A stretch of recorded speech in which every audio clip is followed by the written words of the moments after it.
Fact India और मैं हूं आपके साथ पूजा जादौन। लोकसभा चुनाव में बाड़मेर राजस्थान की सबसे हॉट सीट बनी हुई है। ये तो बाड़मेर में भाजपा कांग्रेस में सीधी टक्कर हुआ करती थी, लेकिन इस बार यहां से निर्दलीय रविंद्र सिंह भाटी ने दोनों ही दलों की धड़कनें बढ़ा दी। अब ऐसे में बाड़मेर के सियासी रण में बाजी कौन मारेगा, इसकी भविष्यवाणी करने से हर कोई कतरा रहा है। भाटी को मिल रहे अपार समर्थन ने भाजपा कांग्रेस खेमा की चिंता बढ़ा दी है। इसका कारण यहां दोनों ही दल अपनी पारंपरिक रणनीति में बदलाव ला रहे हैं। भाजपा ने बाड़मेर में कैलाश चौधरी के पक्ष में माहौल बनाने के लिए स्टार प्रचारकों की पूरी फोर्स उतार दी है। वहीं कांग्रेस भी अपनी नई रणनीति के साथ आगे बढ़ रही है। इसी कड़ी में कांग्रेस ने बाड़मेर के सियासी रण को जीतने के लिए JMM फॉर्मूले का इजाद किया। कांग्रेस नेताओं को भरोसा है कि इस फॉर्मूले से वो बाड़मेर की सियासी लड़ाई को जीत सकेंगे।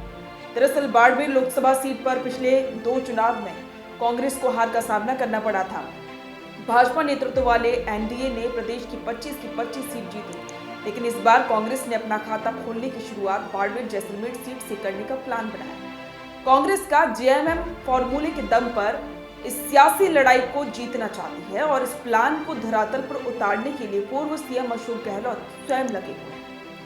JMM का मतलब है जाट, मुस्लिम और मेघवाल, इन सभी का एकीकरण। बाड़मेर में लोकसभा चुनाव के मतदान में केवल 10 दिन का वक्त बचा है। ऐसे में कांग्रेस भी एक्शन मोड में नजर आ रही है।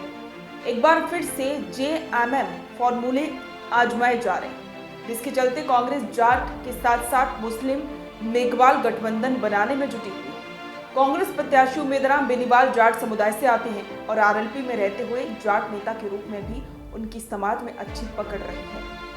वहीं मुस्लिम और मेघवाल समाज हमेशा से उस क्षेत्र में कांग्रेस के कोर वोटर्स और कई चुनावों में जीत का आधार भी रहे हैं। लेकिन पिछले विधानसभा चुनाव और उससे पूर्व कुछ समय से ये मुस्लिम मेघवाल गठबंधन टूट गया था, जिसका खामियाजा कांग्रेस को जैसलमेर की दोनों विधानसभाओं की हार से भरना पड़ा। सिंधी मुस्लिम धर्मगुरु गुरु मंत्री साले मोहम्मद और राष्ट्रीय मेघवाल समाज के अध्यक्ष पूर्व विधायक रूपाराम धनदेव के बीच चल रही वर्चस्व की लड़ाई के कारण की मुस्लिम मेघवाल गठबंधन टूटा था। लेकिन पूर्व CM अशोक गहलोत की सभा को लेकर हो रही तैयारियों की जिम्मेदारी पूर्व मंत्री साले मोहम्मद को ही दी गई। वहीं सभा से पहले कांग्रेस के MM फॉर्मूले को वापस जोड़ने की भी जवाबदारी इन दोनों नेताओं को सौंपी गई।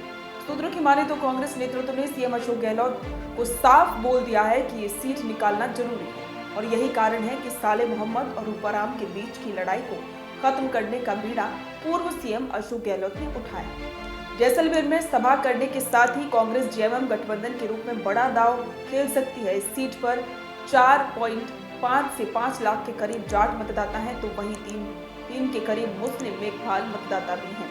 अगर कांग्रेस का JMM फॉर्मूला काम करता है तो कांग्रेस इस चुनावी रण में टिक पाएगी। अब देखना होगा कि कांग्रेस इस चुनावी रण को कैसे जीत पाती है।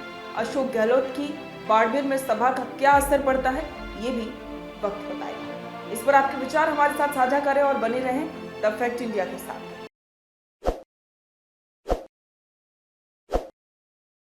ताज़ा खबरों के लिए विजिट करें द फैक्ट इंडिया की वेबसाइट और डाउनलोड करें द फैक्ट इंडिया ऐप।